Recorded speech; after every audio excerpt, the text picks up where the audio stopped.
Agora, trabalho rolando neste momento lá no Supremo Tribunal Federal, porque tem julgamento do caso dos dossiês antifascistas rolando. Quem acompanha é o Ricardo Viula. Boa tarde, Viula.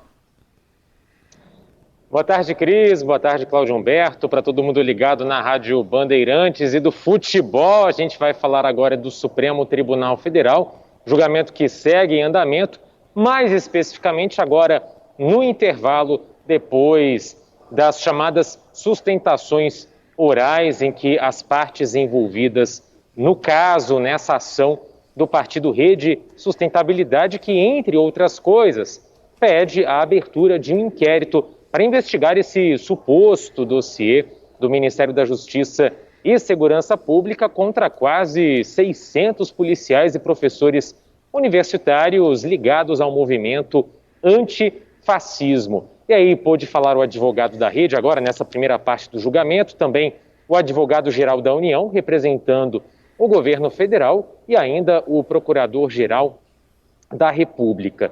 Então a ação da Rede, do Partido Rede Sustentabilidade, não só pede a abertura de inquérito, mas ainda pede que seja divulgado todo o material de inteligência, ou melhor, seja compartilhado com o Supremo todo o material de inteligência produzido pelo Ministério da Justiça em 2019 e 2020, e ainda defende que seja tornado público o conteúdo desse suposto dossiê. Para a Rede Sustentabilidade, partido político, está havendo uma perseguição política, como argumenta o advogado da sigla, Bruno Lunardi. O que se vê é um aparelhamento estatal em prol de perseguições políticas e ideológicas a partir de uma bússola cujo norte é o ideal de um ou outro agente político. Quem dele discorda merece ser secretamente investigado e ter sua imagem exposta em dossiês da vergonha perante as suas instituições laborais. Ao que parece, o Brasil, infelizmente, ainda não superou por completo o traço autoritário e ditatorial de limitações indevidas à ampla liberdade de expressão, sobretudo política.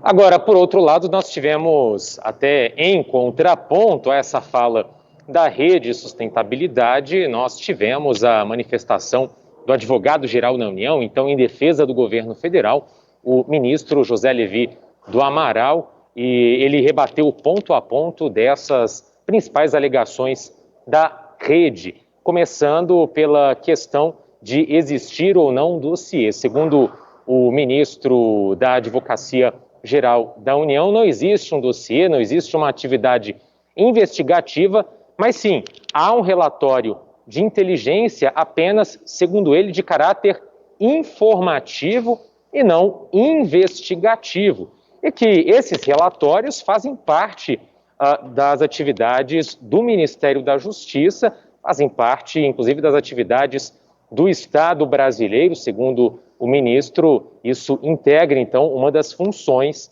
até como forma de o Estado brasileiro conseguir se prevenir em relação a eventuais dores de cabeça no futuro. Agora, o ministro José Levi do Amaral, ministro da Advocacia Geral da União, reconheceu que equívocos podem ocorrer. E aí ele lembrou, na manifestação perante os ministros do Supremo, que o Ministério da Justiça, na pessoa do ministro André Mendonça, que comanda a pasta, já adotou uma série de medidas, como, por exemplo, a abertura de sindicância, ou seja, uma investigação interna para apurar os fatos, que também houve uma troca na diretoria de inteligência do setor responsável pela produção desses relatórios e que ainda, nesta semana, houve a edição de uma portaria criando um grupo de trabalho que tem até 60 dias para elaborar uma política, uma estratégia, um plano nacional de inteligência, exatamente para definir as regras sobre até onde o Estado brasileiro pode ir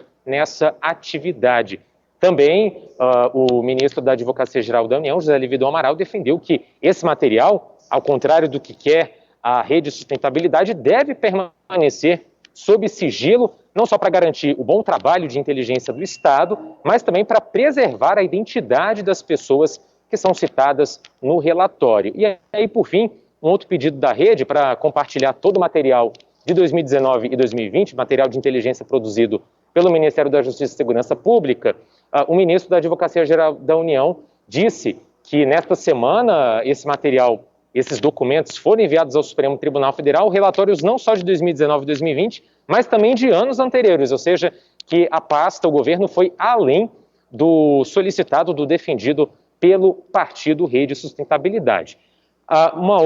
Outro desdobramento é o seguinte: quem também está de olho nesse material é o Congresso Nacional, mas exatamente a Comissão Mista de Controle de Atividades de Inteligência, que ontem se reuniu e ficou decidido o seguinte: 6 deputados e 6 senadores que fazem parte desse colegiado vão poder acessar o material. Vai funcionar da seguinte forma: a partir de hoje já podem se dirigir presencialmente ao Congresso para o setor onde uma cópia desses papéis está arquivada. Só que parlamentares integrantes dessa comissão, há parlamentares reclamando da necessidade de se ir pessoalmente até o Congresso para ter acesso a uma cópia do material, como destaca, por exemplo, um dos integrantes da comissão, o deputado Carlos Zaratini, do PT.